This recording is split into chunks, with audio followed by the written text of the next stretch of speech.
Should the Houston Texans chase the former number 2 overall pick to boost their defensive line? And how bad of an idea is it to trade for Mac Jones? Also, CJ Stroud met with the Houston Texans on Wednesday. All of that and more on today's episode of the Locked On Texan podcast. And to tie it all in, we want to develop a great team here that we can deliver wins to the city of Houston. We want to deliver a championship here to the city of Houston, and that's what it'll be about. You are Locked On Texans, your daily Houston Texans podcast, part of the Locked On Podcast Network, your team every day.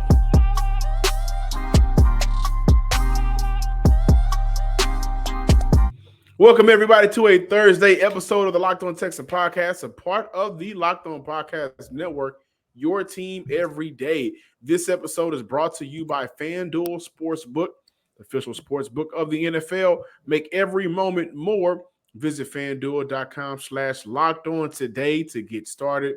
And thank you guys for checking us out on YouTube. If you're not checking us out on YouTube, make sure you are subscribed to the Locked On Texans YouTube page under Locked On Texans. Follow us on Twitter. Subscribe to the Locked On Texan podcast on Apple Podcasts, Stitcher, Megaphone, and Spotify, all of the major podcasting platforms. I'm John Hickman.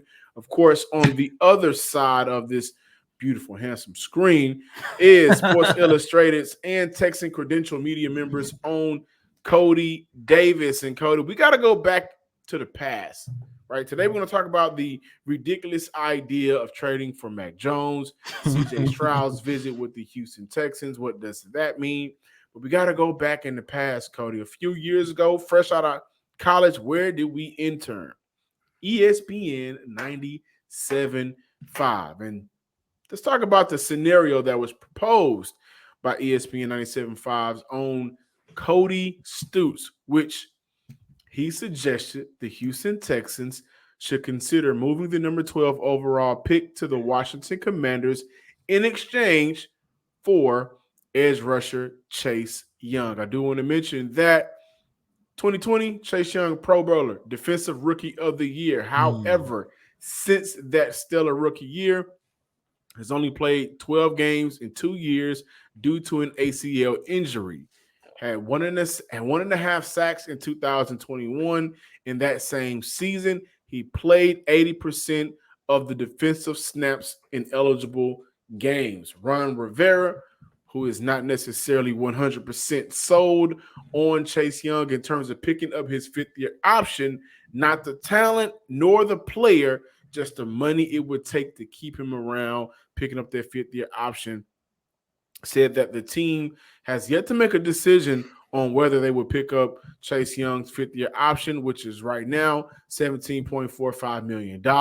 He continued by saying what goes into that is you get an opportunity to sit down, look at his tape with our scouts, talk about how he played, the way he played, what do we want to see in terms of development and growth. I think that's the same thing Houston Texans front office, the brass, and the Texan fans also have question marks about.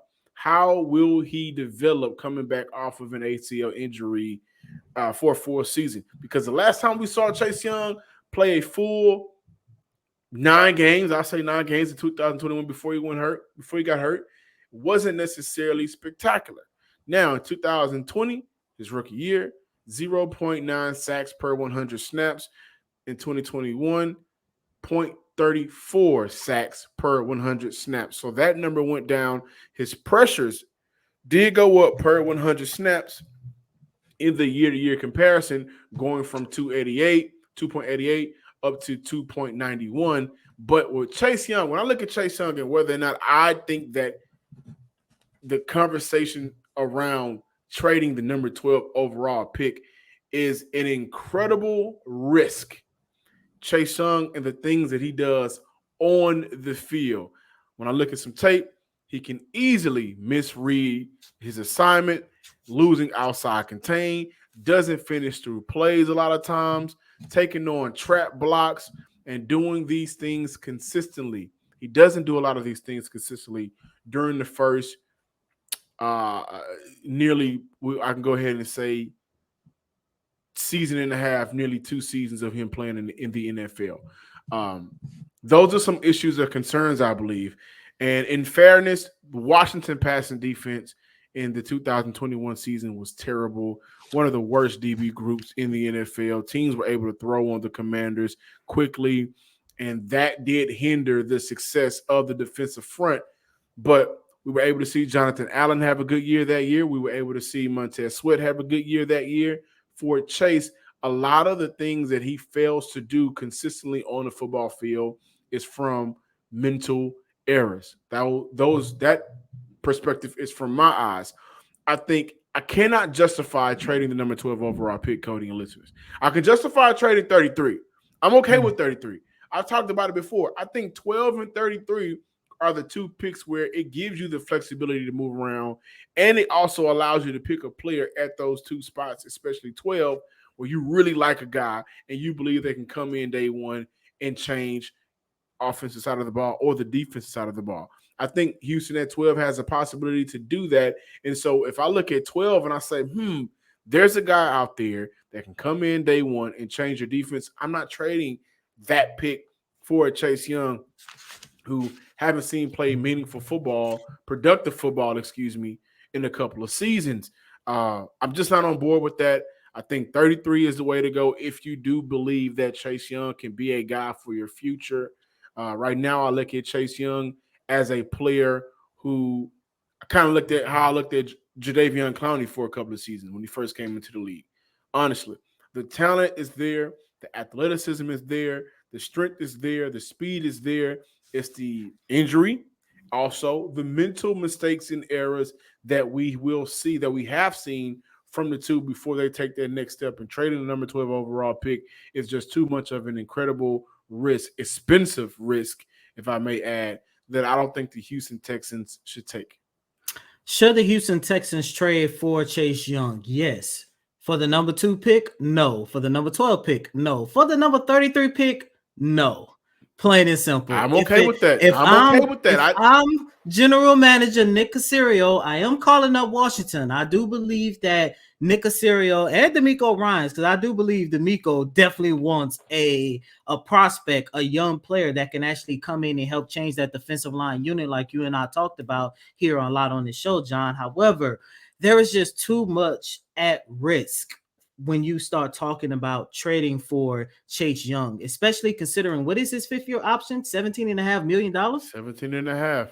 And look, I understand it. I get it. Chase Young came into the league and his rookie campaign was very good, as you mentioned, John. But the one thing that concerns me a lot about Chase Young is why did we see such a huge decline in his second season? I just gave you guys some. The assignments was an issue for Chase Young. Mm-hmm. Taking on these blocks was an issue for Chase Young. I mean, I went back and watched the game against the Buffalo Bills where they slid out Darrell Williams, number 75, at right tackle. Who he played some guard, and for the most part during that game, he had his way against Chase Young. So, and Darrell Williams is by no means one of the top right tackles from 2021. No, by no means. And so that is an issue with Chase Young. I didn't mean to cut you off, but no, you good. My question is, when the Texans, have to sit down and get ready to pay for Chase Young, will it be worth it? And will that amount of money, that value of money, which we've heard a lot from Nick Caserio, will that fit into the Texans' plan for their future? That's a huge question mark. And that's what I was going to get into. And John, I'm glad that you talked about it. And a part of me also want to look at it like this. In the NFL, I truly do believe in a sophomore slump. We've seen it here in the city of Houston. And when you take a look at several players that was in their second season this year, i.e.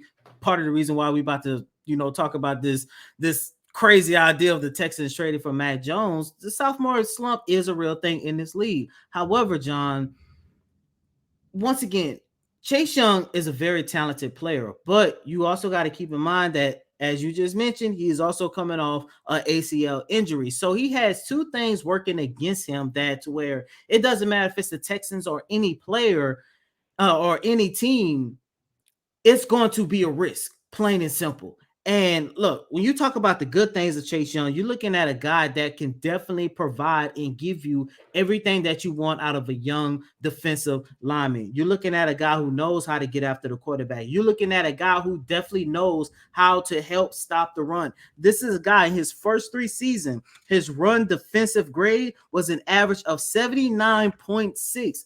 All of that is good, John. And if I'm Nick Caserio, I only think the risk is only worth taking if you can trade one of your 3rd round picks. You have the number 67 and the number 73.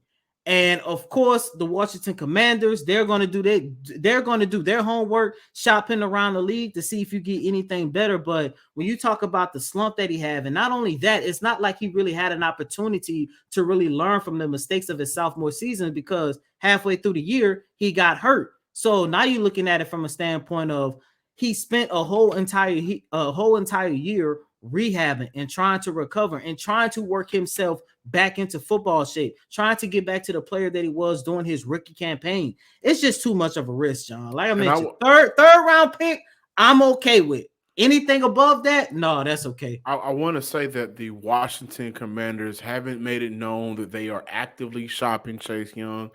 I don't think the Washington Commanders would take a 3rd round pick. I think if it's a team that wants him, it has to be a team that's in a situation like Houston, 33, 34. Or no, a team that's what really, I'm saying. Like for me personally, I'm not taking them. Right. I'm looking at the teams and maybe 33 for Houston, whoever sits at 34, unless there's a team like Philly who sits at, I believe, Philly sits at 31. Yeah, they're like 30 or 31. 30 or 31.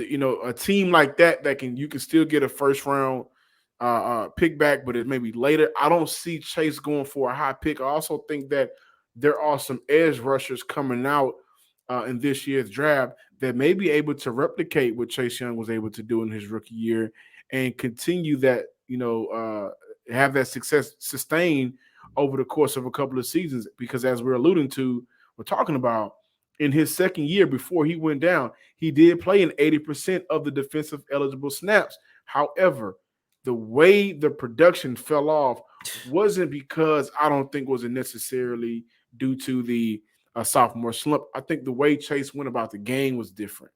Honestly, I do when I go back and I cut on the tape. By the way, if I'm Houston, there is a player on the Washington Commanders defensive line that I would trade 33 for, even would be okay flirting with the idea of trading number 12 for. And that is Montez Sweat, who I've been historically known saying I think that Montez Sweat is the better player out of Chase Young and himself. I love the run pain. You guys have heard me talk about the run pain a lot. I love Jonathan Allen. I love those 2 defensive tackles.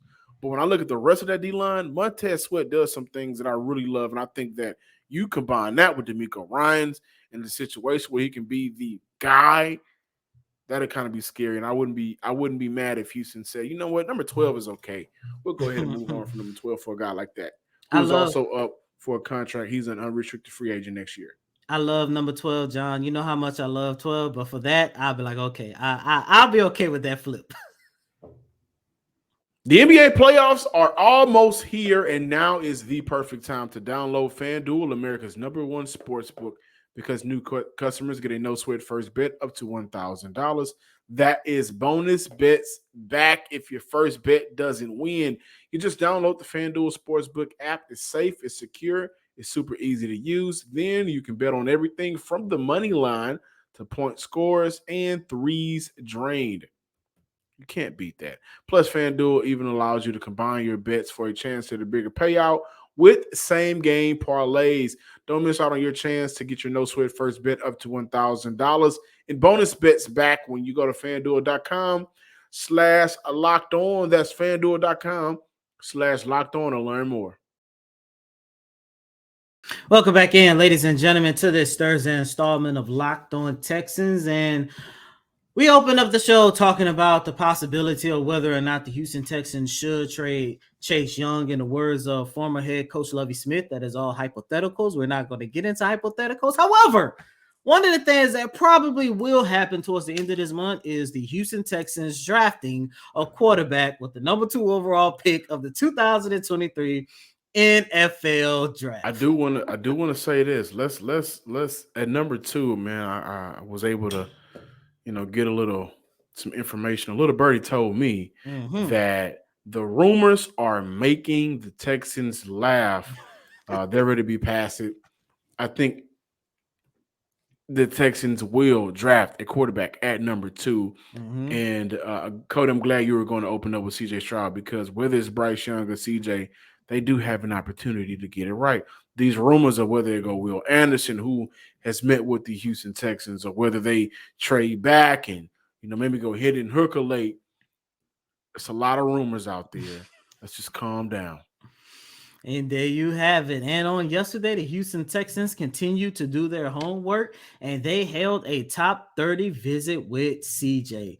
John, of course, this is a given. Look, at the end of the day, it's going to come down between CJ or Bryce, like we've been saying here on this show for several weeks now. And, for those of you guys who don't understand, a top 30 visit is more than just a workout. It's a chance for you to have several prospects, the top 30 on your draft board, to come in and have an opportunity to just meet with everybody in the facility. It's basically a day full of interviews.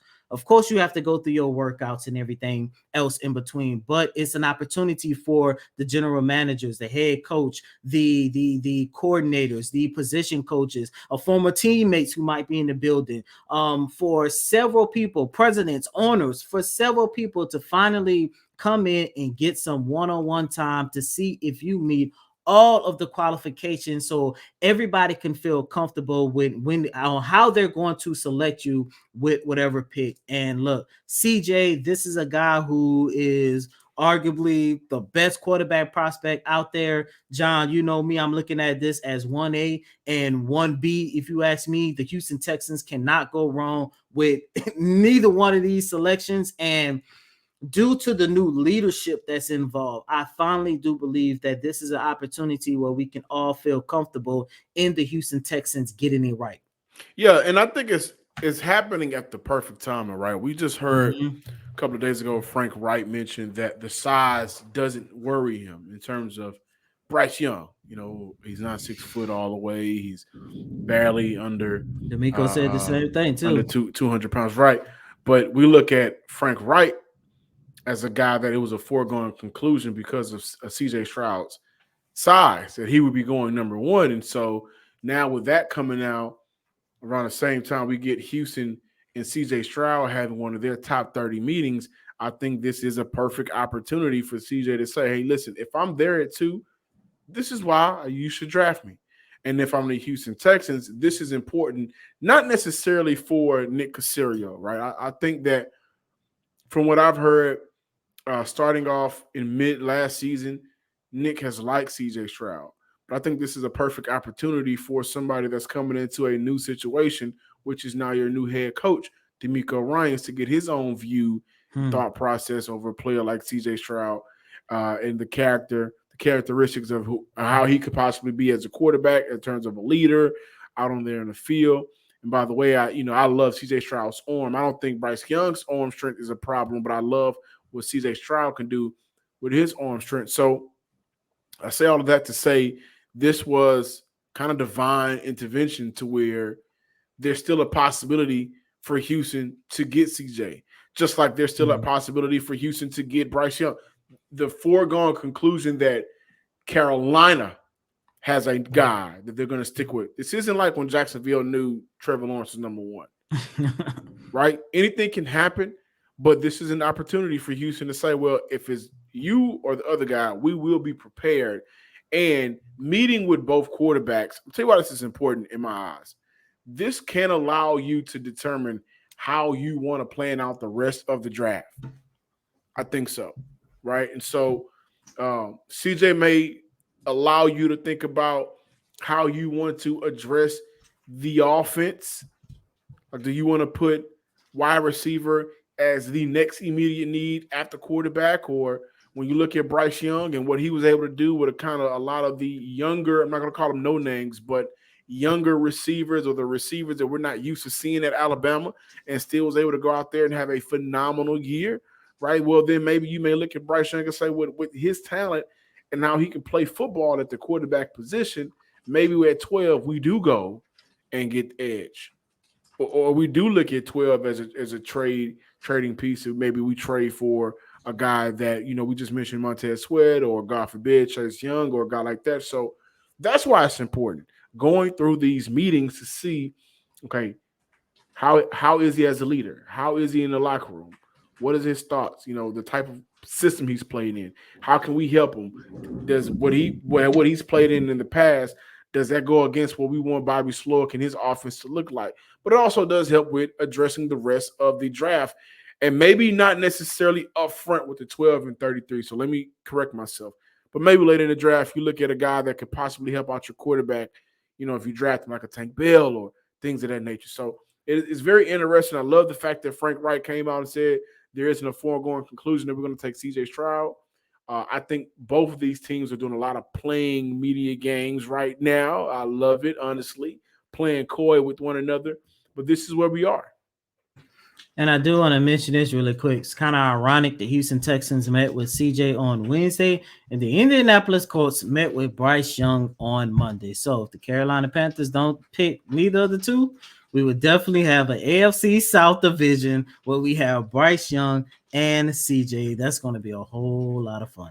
Absolutely. Along with Trevor Lawrence as well. Trevor Lawrence and whoever is taking snaps for the Tennessee Titans. Could be Will Levis, could be Anthony Richardson. Hopefully Malik Willis. Hopefully, Malik get it together. That's why I said I hope he get it together. Hopefully. I understand rookie campaign was kind of shaky, but hopefully he get it together. We'll see, man. We'll see.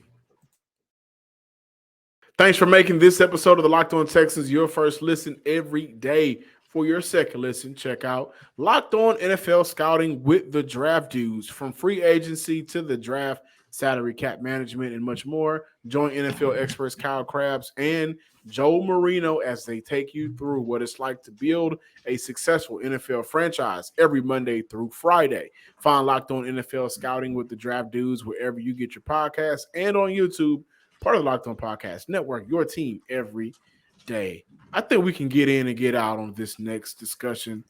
Mac Jones and the Patriots, spearheaded by Bill Belichick, that relationship has seemed to sour quickly. Mac Jones was a 2021 draftee, had a good rookie year, helped lead the Patriots to the playoffs. I was happy. Last year they come back and they make Matt Patricia and Joe Judge the offensive coordinators, really sabotaging Mac Jones. And by the way, if I could take my Texan hat off, put my Patriot hat on, if you're watching, Bill Belichick is doing to Mac Jones what he did to Tom Brady his last couple of seasons in New England. And it's time for people to realize that Bill Belichick is past his coaching days. He needs to move. He's been the problem, and the way that he runs this team is only going to continue to hinder this franchise until he's out that door. But I'll go ahead and put my Texan hat back on. There was a conversation that the Patriots were shopping Mac Jones. The Texans' name came up, and so the conversation and thought process and idea, which is a terrible one, is should Houston explore the idea of trading for Mac Jones? Well, you ask yourself, should the Patriots trade for Davis Mills? How does that sound? Crazy. Sounds crazy. I like Mac. I think that we didn't get an opportunity to see the best from Mac last year due to coaching. I also say the same about Davis Mills. So there's no real reason why Mac Jones should be a Houston Texan. That idea, I think, is terrible. We talk about the expensive risk of trading for Chase Young. I think this would be just a flat-out bad decision. And I think this is an opportunity for Houston to go get their young quarterback. Mac Jones should not be in his quarterback room, especially considering what we were able to see from the two quarterbacks in Mac Jones and Davis Mills in their sophomore seasons. I'm okay with saying I don't see a real difference between the two. So if Mac Jones is an idea of yours, well, the next idea should be maybe we should just go ahead and give Davis Mills another year starting quarterback.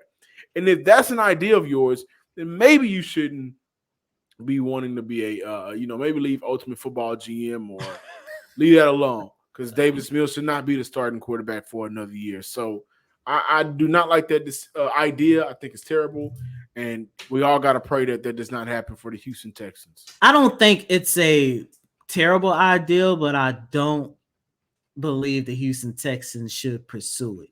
And look, anytime a situation like this come up, especially when we talk about whether or not they should make a move for the quarterback, for to upgrade at the quarterback position, I look at it from a standpoint that I'm holding Nick Caserio and D'Amico Ryans to their word of exploring every single option to make sure at the start of the 2023 campaign they are 100% confident and has 100% trust in whoever's going to be starting under center for the Houston Texans come week 1 of the 2023 campaign. With that being said, John, I understand that Mac Jones did have a decline last year. I agree with you. I think it was more so the coaching aspect of things. Correct me if I'm wrong. New England Patriots did not have an offensive coordinator. They have 2 play callers, correct? Which was Joe Judge and Matt Patricia. And I don't understand how Matt Patricia continuously could keep getting jobs in the NFL. I don't get it. I don't understand it. When I look at that from a standpoint of that basically played a big factor into Matt Jones having a decline in his second year. And I just told you, I believe in the sophomore slump. However, I do go back and take a look at the promise that he did showcase as a rookie. Led the Patriots to the playoffs, was a Pro Bowl quarterback, and at the time, he was the best quarterback of that draft class. And some quarterbacks have an opportunity to get it right after they decline in their second season. Some of them don't. And I think Matt Jones, if he get out of this toxic situation that he's in New England, I think he does have the qualities to be a starting caliber quarterback in this league, and possibly even a Pro Bowl quarterback. And if you put him in a best situation, probably a franchise quarterback. I believe in Matt Jones. However, I believe more in CJ and Bryce. But I will say this: if the Houston Texans explore the possibility, and let's just say for the sake of argument, they execute the trade, it's not going to be for that number 2 overall pick, which means it won't be the number 2. No. I wasn't going to say 12. Look, 12. Once again, I'm looking at the 3rd round. They got 3 picks in the 3rd round, 65 or 73. You pick. But this is what I was going to say. It's not going to be for number 2. If that is the case, with the number 2 overall pick, the Houston Texans select Will Anderson Jr. from Alabama, who is arguably, if not the best overall prospect in this entire draft. So I don't think it's a terrible idea because, look, it would give the Houston Texans an opportunity to build around. I believe in Matt Jones, but like I just said, I believe more so in CJ and Bryce. Thank you guys for checking out today's episode of the Locked On Texans podcast. Remember, 2 out of the question. 12, that's an overreach. 33, I can understand it for Chase Young. And Mac Jones, for me, is a hell no. And CJ Stroud coming in, doing the top 30 visit was a good thing for the Houston Texans and CJ Stroud. By the way, Bryce Young is now represented by David Mulligetta. So is CJ Stroud. Did he pull that off? Yeah. So now, regardless of what happens, he will be back in Houston at some point negotiating deals. Make sure you follow us on Twitter at Locked On Texans. Also, like, comment, and subscribe on YouTube as well. And as always, I'm your host, Cody M. Davis. Please remember to follow me on Twitter at CodyDavis_24. Once again, that's Cody, COTYDAVIS_24. Until next time, ladies and gentlemen, peace.